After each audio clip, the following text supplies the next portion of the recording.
আমি শ্রী জগদীশ চন্দ্র বিশ্বাস, বরুণ বিশ্বাস আমার ছোট ছেলে।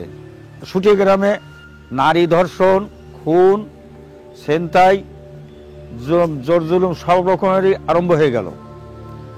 তখন ওই আমার ছোট ছেলে বরুণ ও দেশের লোকজন ডাক দিয়ে একটা প্রতিবাদী মাস গঠন করলো। প্রতি ঘরে ঘরে প্রত্যেকটা নারীকে, মেয়েকে, কাউকে তারা বাদ দেয়নি।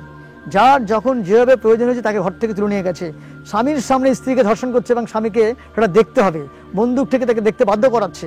বাবার সামনে মেয়েকে ধর্ষণ করছে, সেটাকে বাবাকে দেখতে বাধ্য করাচ্ছে এবং তার ভিডিও ক্লিপিং করছে।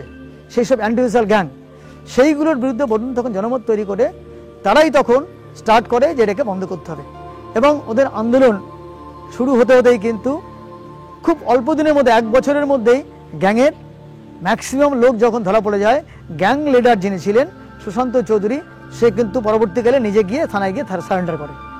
আর এই 12 সালে এসে এই যাবতের মধ্যে আর কোনো অন্যায় অত্যাচার আমাদের দেশে যে নারী ধর্ষণ, খুন, জখম, জোর করে ছিনতাইবাজ ছিল, বাজারে সন্ধ্যের পর বাজার হতো না, তাও সে শান্ত করেছিল। তারপরে এই 2012 সালে 5ই জুলাই কোন দুষ্কৃতীরা আমার ছেলেকে গুলি করে মারলো তার এখনো কুল কিনে না পালাম না।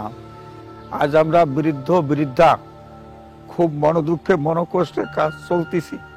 আমার নাম গীতা বিশ্বাস, বরুণের মা। ছেলে দেখ কিরকম ছিল আমি বলতে পারবো না। ঠিক বিবেকানন্দ যা করতো, নিজের খাবার লোকের দিয়ে দিত, অত না খেয়েও খুশি যেত। মানুষে বাঁচিয়ে যে ছেলে জীবনও দান করে যায়, তাহলে সেই মায়ের কি অবস্থা হয়, সেই মা কি করে বেঁচে থাকে? আমার তো কিছু নাই।